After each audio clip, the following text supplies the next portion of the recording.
y'all feeling? Let's get some energy. How we feeling?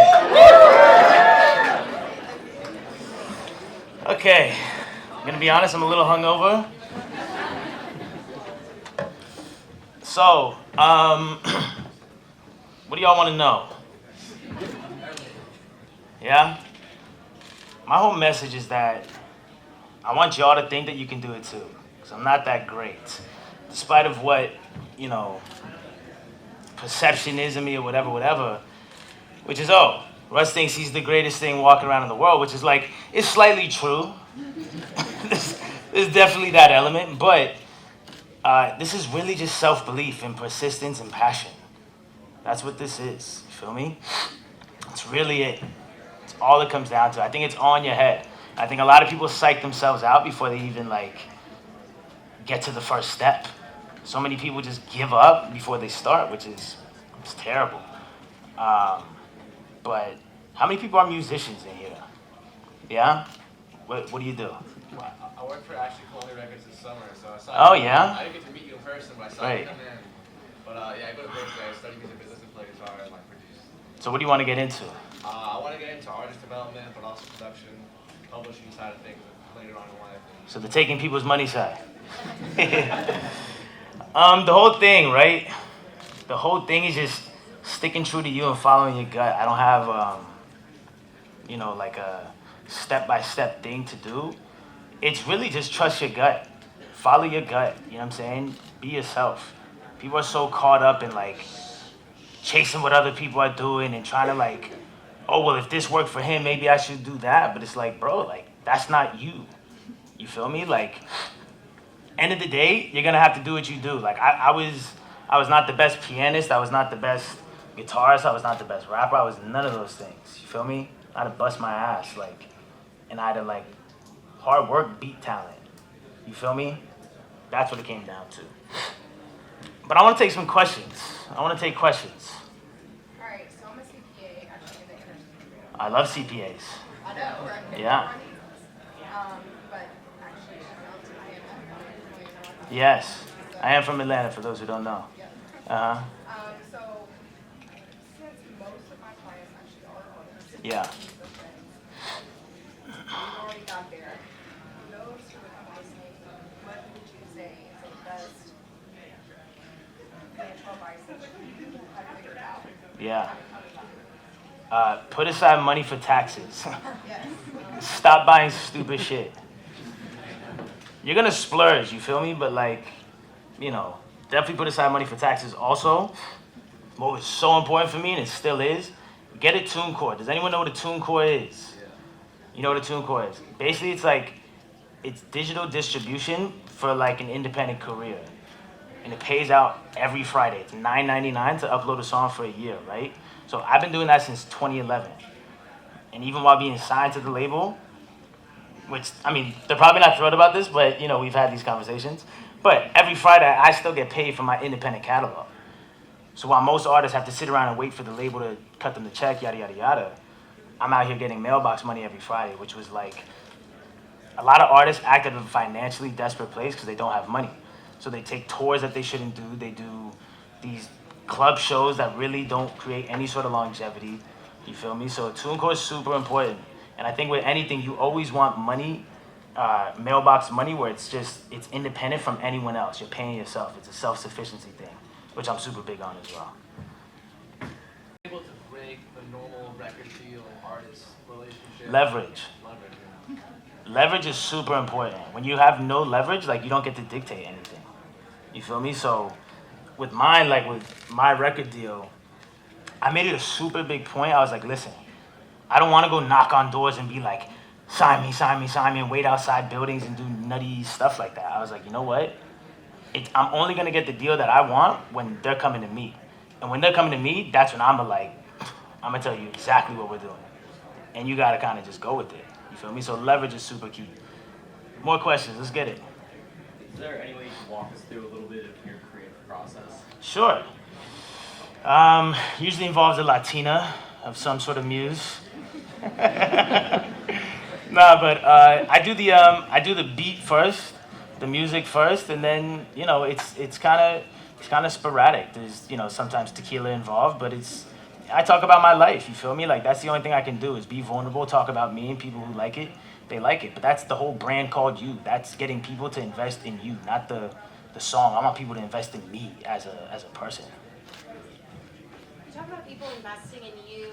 As artists get bigger and bigger, they often stop interacting with fans. Yes. Because they don't want their personal life everywhere. How Right. do you deal with fan interaction? Yeah, this is a really difficult thing for me right now because obviously as it gets bigger, like you got a lot of negative stuff going on.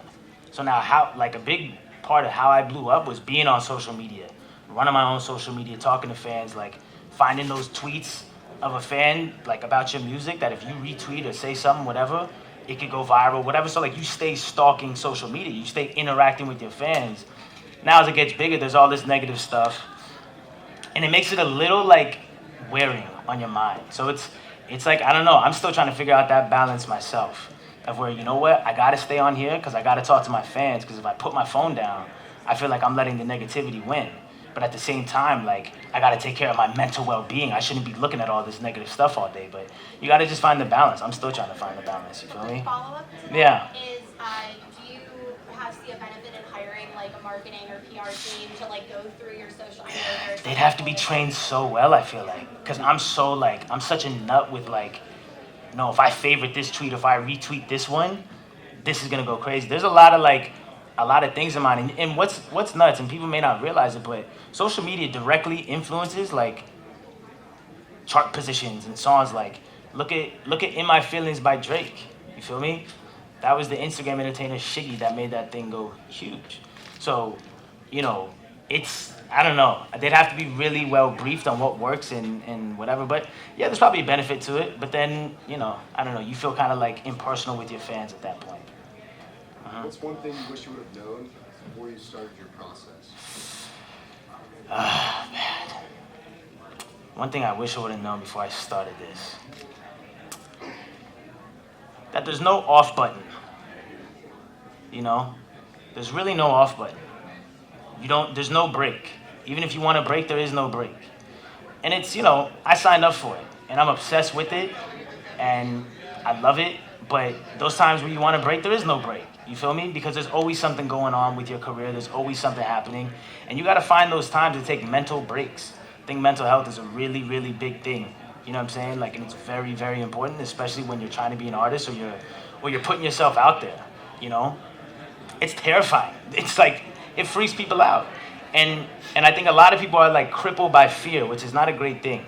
You know what I'm saying? I think like they're paralyzed by their own fear and they're paralyzed by the fear of like criticism to the point where they don't move. They do nothing, they be nothing. My thing is like if you just flip fear, if you run directly at fear, your fears end up becoming this like sort of fuel. You know what I mean? They end up becoming this motivator where it's like now when I used to be terrified to do shows, to go on stage. You know what I mean? And it was like I was 17, 18, I'm 26 now. But I was terrified. And I used to be like, they don't know my songs, like whatever. And I was terrified. I just was like, and I convinced myself that I hate doing shows because of that. But then what started happening was like, you know what? Let me just do it. And so like you kept running right at fear to the point now, like if I feel scared of something, I'm going right towards it head first because I'm like, yo, on the other side of this fear is growth. You feel me? And that's what I'm on, period.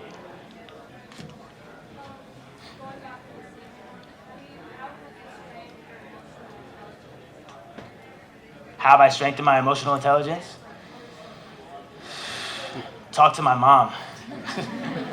Honestly, my mom's a life coach and she's just like a pillar of strength. But I mean, look, I'm gonna be real, it gets a little lonely, you feel me? Because this is a journey that you're on by yourself. So. I just want to ask, based on her question earlier, how much of your life do you think is transparent on social media? You would say a percentage. How much of my life? Like, my life is pretty transparent, which is probably not great, but there leaves no room to the imagination. But I don't know, I'm thinking of taking a break from social media, but then, it's like, it feels like you almost gave up then at that point. So you're talking about having people invest in you and knowing your songs. Yeah. And you're clearly a celebrity. So how come the founders? That's so crazy. Wow. It's so wild still. How can the founder of a company who's not a celebrity or not something in the public eye Yeah. get people to invest in them and not aside of their company? My advice to that, like, what company? You're a CEO of a company? Yeah. Or what kind of It's company? a media company and a print magazine. Yeah. My advice is just to stay true to you. And when you're walking around and pitching things and whatever, like, get people to fall in love with you. Be passionate about your idea. Passion is contagious. And when they see that you're passionate, all of a sudden they're passionate. That was kind of my whole trick. Was when I was like, it's actually funny. When I was broke in 17, I was way more of a cocky asshole than I am now, which is nuts. Because you're like, well, how is that possible? It's because back then, I had nothing else but my mind. There was no like results of, oh, I can be cocky about a platinum plaque or like money. There was nothing. I had to literally like hype myself up to the point that, you know what? I'm convincing myself that I am this great thing and I am gonna be platinum whatever. And to the point that that confidence completely like manifested itself around the world. And I feel like everyone else was like, man, you know what? He believes in himself like a lot. Like, all right, I'm gonna believe in him too. People are not gonna believe in you if you don't believe in yourself. So it starts and ends with you, 100%. Camera, yeah. We're getting a freestyle cipher. Ha! No, now you know the hangover is killing me, but no. I'm kidding, I'm not that hungover. That's terrible. Go ahead. When it comes to your music videos or album art and all of that, how much creative ideas are other people bringing to the table versus you? So are you coming up with all of this? Do you have a team? Yeah. Is there like the label? The label definitely. Wait, is there cameras? Okay, the label definitely doesn't play a part in the creative. But I will say, you know, like for anyone who's familiar with me, I have a song "Do It Myself," and I'm very like DIY self-sufficiency. But my best friend since I was 12, and we started it all together.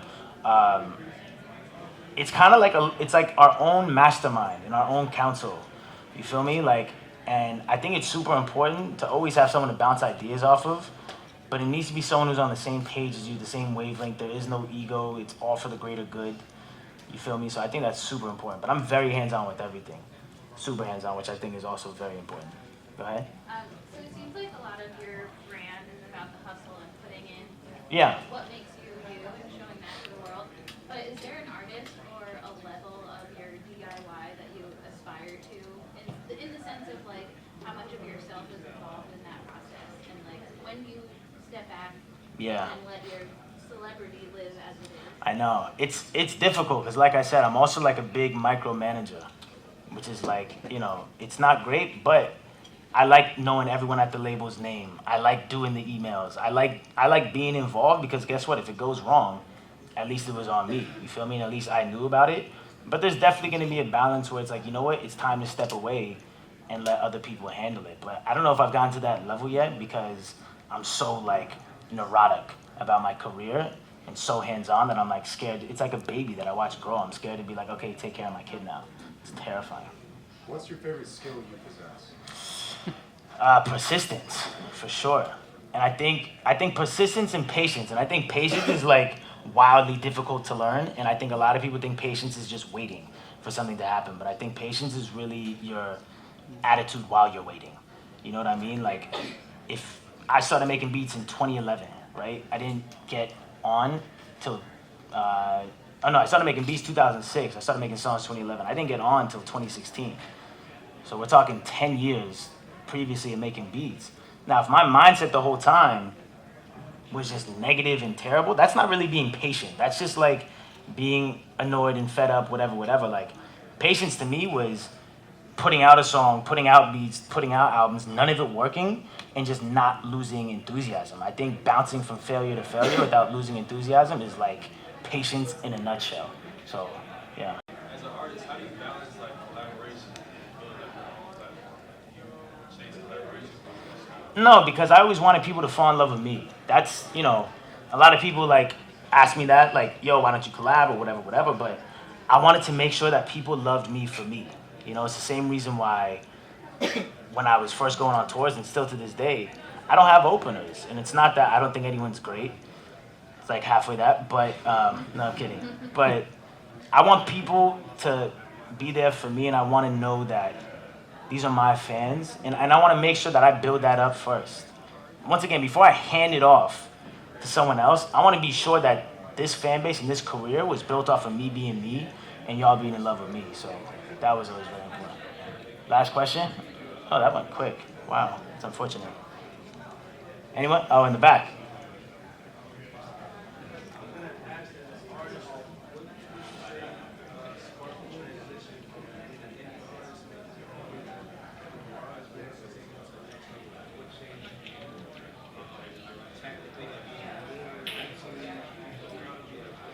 It's just, I think skill is such a developed thing. I think talent you're born with and skill you develop. And I think all my stuff was really bad when I first started out.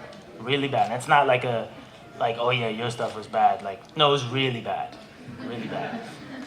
Really bad when I was 14. Like, you can still go listen to the beats. I keep those up. But they were really bad. But I, at the time, thought they were amazing. I genuinely thought they were amazing. And that level of confidence, that unremovable stain of confidence is what you need to just power through the ugly phase. It's like when you grow out your hair and you get to that middle phase and you're like, this is a mess and I look hideous. You know what I'm saying? Like, that's what trying to get good at something is like.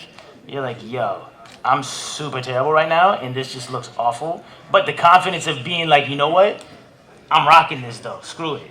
That's what gets you to that, like, when your hair is luscious, such as, you feel me? But that's what gets you to that point where you're like, you know what? This is actually pretty good now. I'm pretty proud of this. This is great. And I'm at the level. But you got to get through that phase first. But confidence is what's going to take you there, for sure. We can't do more questions? Let's do more questions. Go ahead. How do you find the balance of, like, chasing your dreams and then having a regular life, you know? Fame? I don't have a regular life anymore, which is devastating. Seriously. But what was going to school. Oh, and trying to chase your dreams? I went to college for like 1 semester and 2 weeks. Seriously. I went to college, I bowed out to state for a semester, and then I just stopped going once I figured out what I wanted to do. Which I don't like super recommend. That's not like a great message to have, but it was difficult. I remember sitting in lectures, like listening to econ or whatever, but I got headphones in and I'm trying to like make beats in the middle of the class. And that's when I like realized, like I knew before prior to that, but I'm sitting there and I'm like, yo, like I know what I want to do. You know what I mean? Like, and I got to get out of here and do what I want to do. On the other hand, I have my best friend who I mentioned before. He went to Morehouse, graduated from Morehouse, and we were doing music. But, you know, it's difficult. You got to find the balance. You got to put the time aside, and it's going to be harder for you. You know what I mean? But at the end of the day, you want a little bit of struggle. The struggle is kind of what makes it all worth it. If you just get on and successful and there was no struggle, you're going to lose it because you have no appreciation for what it even took to get there. So I always tell people, embrace the struggle, for sure. Yeah, going into the struggle. Yeah. Like when you're like going through all the different trials and tribulations, and you finally reach that climax and you become successful. Yeah. Like you finally start to see some full circle moments. I would Yeah. like to know like what was your greatest full circle moment? My greatest full circle moment. I mean, the proudest thing was just obviously buying my mom a house, which I think is, you know, it makes everything make sense. You know what I mean? Oh, we're done. We're clapping. Oh, okay. But yeah, and I think I just want to leave with that. My message is not that I'm so great and y'all suck. My message is that if I'm so great and I did this, then like anyone else can do it because I was absolutely terrible at everything. And it really was. And it's all about self-belief and hyping yourself up and convincing yourself you're great. And when you convince yourself you're great, there's going to be a lot of people in the world who are like, that's contagious. I like that energy. You feel me? And you got to move with that. And you got to surround yourself with people who are not going to like, a lot of people have terrible friends. And they need to get rid of a lot of their friends. And it's hard to do because it's like, yo, these are my homies, these are my best friends, I've known them forever. But it's like, if 4 of your friends are not on anything, it's literally a matter of time before you just are not on anything. That's how it works. You are who you hang with. So you got to move around with people who are constantly also trying to big you up, big themselves up. They're doing something, they're passionate, they're ambitious. Otherwise, it's not going to work. You feel me? It's not going to work. So it's about who you surround yourself with. It's about where your head is at. You know what I mean? And it's easier said than done. You go through struggles, family issues, whatever. But like I said, embrace the struggle. I think a lot of people run away from struggle. And they say, I don't want this or I don't want to talk about it. Embrace the struggle. That's the best part. Even now being successful, I love being like, you know what? like that chip on my shoulder comes from like 10 years of it not working. But you know what? If I would have got on in a year or 3 months with one song, whatever, I wouldn't appreciate this at all. I would just be blowing money because you almost feel like you hit the lottery. Like it was like an accident. Embrace the struggle. It's fire. Embrace it. You know what I mean? Okay, I gotta get up. I hope y'all enjoyed that. Thank you. Thank you.